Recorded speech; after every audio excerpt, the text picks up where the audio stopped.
Do miniatures actually make our D&D games better? Are they just an expensive distraction that we don't really need? Stick around and find out. Hi everyone, I'm Gary, and today we're going to talk about miniatures and what, if anything, they add to our role-playing game campaigns. Specifically, I'm going to talk about the situations in which miniatures contribute to the enjoyment of a campaign, and when they're just a sort of distracting nuisance. Now, as ever, take everything I'm about to say with a pinch of salt. Role-playing is a really human hobby, and there'll be really obvious and clear exceptions to every insight that I share today. So with that kind of mental housekeeping out of the way, why would we actually want to use miniatures? And should we always use them? Well, the thing is, it really varies. It depends on a lot of things. The genre of the game, the number of players at the table, the length of the encounter. There's loads of reasons why you would or wouldn't use miniatures in your RPGs. Now, the thing is, most people, but not everyone, who uses miniatures use a size of miniature called 28mm scale. This means that the size of a human model is roughly 28mm from the base of the model to the eyes. There's a bit of variation these days with some models that are considered 32mm, but to be honest, most people won't be able to tell the difference at a glance. In simple terms, most miniatures people use are just over an inch tall, so you can fit many, like dozens, maybe even like hundreds on the table all at once. At these sorts of scales, most people are going to be able to get a read on what the miniature is, like species, its gender, what weapons they're carrying. That's what they're for, right? But they're probably not going to be worrying about those extreme details like the eyes, for example. That's the kind of stuff that artwork's for. So this is why they're useful. The first reason to use them, I think, is fairly obvious. It's because they help everyone track easily what's going on in a combat scenario. Lots of people claim that you don't kind of need miniatures ever and that you can do everything, theatre of the mind. Yeah, I'm just going to kind of come out and go that one straight away. If you're like me, then you probably use a grid or at the very least like a map during your combat encounters. Miniatures are really helpful because everyone has a sort of recognisable like MacGuffin on the table that they can like easily move around to convey their like actions. It makes it really easy to judge the distances between combatants, and everyone knows who everyone else is, like at a glance. Miniatures do a lot more than just that, though. Their assumed presence allows game designers, not just game masters, but writers of rules, to be more precise in their rulings, if that's what they're trying to achieve.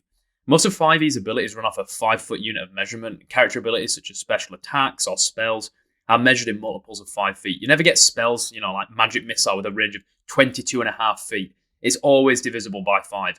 And miniatures help facilitate this sort of granularity.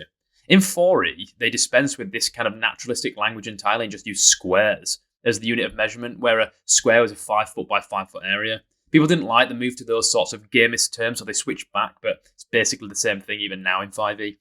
Sometimes 5e, I think, gets a bad rap for being a sort of combat game wrapped in an RPG. People tout that opinion as though it's a bad thing, but I don't really think it is.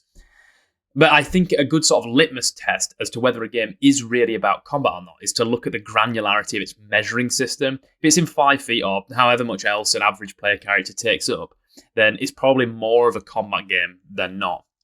Anyways, I am getting off topic. Another practical reason why miniatures in your RPGs are helpful is because they express the players themselves. They're a cosmetic item that becomes, in certain situations, a kind of avatar of the player and their character.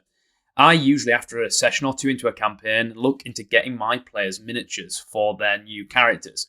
It's something that I always think everyone kind of appreciates. I'll spend time choosing the colours for the miniature, thinking about how I'll paint it and base it, and then have that kind of like really nice satisfaction and appreciation from my friends and players when I present them with these fully painted articles at the start of the next session. This is at the very, doing this at the very least shows your investment in their creative efforts. As players, if you rock up with fully painted and carefully curated miniatures for them. I think it's more than just kind of vanity or rule of cool, though. I think it's really helpful for players to be able to see a visual representation of each other's characters. It helps everyone get to know everyone else faster, which is particularly important at the start of a campaign or in campaigns where character races or classes are like really alien and strange. In my game, Journeyman Expert Master, free version below, there's a playable race called Greylags, which are sort of goose people. One of my players, Johnny, is currently playing one, and because these are a race only available in my game, there's similar races in RuneQuest. It was really helpful for me to be able to kind of put a miniature down for this character. This character always gets a smile whenever anyone mentions his name. He's called Waddle De Niro. So in this sense, miniatures can be used to free up some of that imaginative capacity for what's going on in the scene by helping everyone fill in the blanks. Miniatures become campfire objects on which to rest the eyes for many hours of gaming. I often find when running a game of D&D that using miniatures for the more alien creatures are sorts of things not in other games, such as beholders, mind flayers, boulets. All those things kind of really help everyone, get on the same page with what they should be imagining. But it's more than that. Sometimes miniatures can set the tone or convey a particular aesthetic better than your own descriptions can as the game master. Take Warhammer Fantasy Roleplay, for instance. That game is based on the hugely popular Warhammer Fantasy Battles game, which is a miniature war game with a grungy, grubby fantasy and fairly specific aesthetic evoked by its artists. I've talked about its aesthetic before in my video on why Warhammer has basically the best art. You can see that if you click up here now. Now, the quality that is peculiar to that world and setting is that all orcs, without exception, are green-skinned. They have these other quirky features too, like big bucket jaws and a kind of strange humpback, almost sort of twerking spinal cords. Even for the most veteran of roleplayers, if I don't describe orcs in a game of Woothrup in such terms, it's unlikely that they'll be imagined by my players in that way unless they play Warhammer Fantasy Battle. That's where it's nice to put some specific Warhammer-flavoured orc miniatures down on the table. It helps casually convey that quality of the setting without me having to do anything extra, like in that particular moment as the game master. Now, there are, of course, moments and encounters where using miniatures is partly or even wholly inappropriate. I think, again, this comes back to what we use miniatures for, which is, for the most part, in combat encounters. One system that I absolutely love running is Call of Cthulhu, the 1920s Lovecraftian horror system, in which players take on the roles of investigators in a terrifying setting of degrading sanity. I've run Call of Cthulhu a lot over the years, and I've never used miniatures in a game of it. I just don't think they work. I think they really distract from what the game is trying to achieve. If the party faces down a creature like a dark young or a hunting horror, then they're likely to be killed quite quickly unless they're extremely lucky or extremely well prepared. It means that the encounter is not intensely granular, at least not so far as the tactical perspective is concerned. When a monster can and will tear the head off a beloved character in one swipe, there's little to no point in laying out the miniatures, creating the map, or doing any of those other things that you would regularly do, because it's a waste of time and a distraction from what should be important, which is probably just facilitating the characters' daring escape or even their horrifying death. Another time when I would refrain from using miniatures is actually in a moment when I think I would be really tempted to, and that's during mass combat, like armies crashing together. There are loads of war games out there that cater to the use of miniatures to simulate war. One thing I often say on this channel is that I'm as much a war gamer as I'm a role player, which is definitely true, but I know that what a war game and a role-playing game are trying to achieve is really quite different, even if they share a sort of ludic heritage. I think perhaps 10 years ago, if I was running, say, Dark Heresy, another Warhammer-themed RPG, albeit in its sci-fi 40k setting, that if the players would take part in a huge battle involving Space Marines and Imperial Guardsmen and maybe hundreds of alien monsters, that I'd actually be tempted to put these down on the table, even if it's just for the sort of spectacle for the players. The thing is, it just doesn't work. It doesn't work mechanically or practically, but that's more of an issue with the adjudication of mass combat than it is with the use of miniatures. I think I'll do a video on mass combat probably very soon. The thing is, we often see using miniatures as a binary to theatre of the mind, i.e. just describing events, but I don't think that's necessarily that good of a taxonomy. Using miniatures is actually just one step on a sliding scale of abstraction. At one end you have nothing but words, which is broadly to say theatre of the mind, where the game master describes the combat. This can work excellently for some games and genres, like Call of Cthulhu that I just mentioned.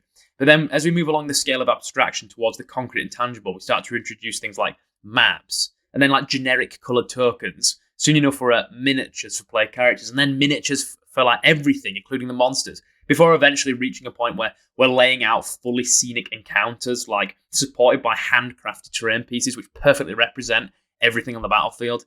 The tension is that for everything that you lay out at the start of an encounter, whether that's drawing maps or trawling through your box of miniatures to find just the right sort of trawl, you're adding to the setup time. And sometimes we don't want to do that. I've talked about speeding up combat before, but sometimes we don't mind doing that. But the other side of that coin is that for everything you lay out, you ensure that everyone is imagining the same thing, and you take some of that cognitive load off the players so that they can focus on imagining other things and coming up with strategies. The idea of using miniatures to free up thinking space in order to strategize in combat, I think is really interesting. Ever notice how we never really consider using miniatures for non-combat encounters? Here's a story. When I was a kid and just starting to game master back in the mid-2000s, I've been playing a lot of the Elder Scrolls like Morrowind and Oblivion, and because I was teaching both like my friends and myself how to play, I had this enormous pressure to lay out miniatures and terrain for like everything. I thought that's what you did. I even once laid out a table of rotating wilderness tiles, the ones you kind of bought in punch-out packs back in the days of 3.5 to track the players moving from the dungeon back to town. That seems really kind of like quaint and a bit silly looking back now, but I was only like 12, and I generally thought at the time that that's how role-playing games were meant to be played. Probably because I was kind of coming at them from the perspective of video games like Morrowind, Oblivion, Baldur's Gate, Neverwinter Nights. Having said that, those games have fast travel. I even made tiles for the insides of shops and like laminated them using my parents' laminator so that when my players entered, they'd have somewhere to put their miniature. Like, really funny. You know, we all get older, hopefully wiser. But I'd be probably interested to know if any of you use miniatures for encounters that aren't combat. I'm always vaguely taken with the idea of having the party's main tavern as a full setup, and whenever they go there, I can place it on the table and they can put their minis in the bar where they think they'd sit. I could do like the same for like the tavern keep and all the major NPCs. It might actually be nice for the players to, I think, like recognize for themselves the other patrons who happen to be in there at the same time that their characters are. Like, oh, like he's in tonight, maybe we should go talk to him. The thing is, miniatures, like all accessories, are a tool. We have to judge when to use them, when it's best to use them. We also have to decide if we have the money and the time to invest in preparing them, you know, like kind of like assembling them and painting them and basing them. That's a hobby in and of itself, of which I am kind of particularly deeply mired, but I get that some people aren't. Now, I hope I've given you something to think about here, like regarding your own games. Do you use miniatures? Do you hate using them? Do you never use them? Do you always use them? Let me know in the comments below. Then, you know, like, subscribe, do all that good stuff. But I've just got to say, thank you for taking the time to listen to this. I'm Gary, and I'll speak with you again soon.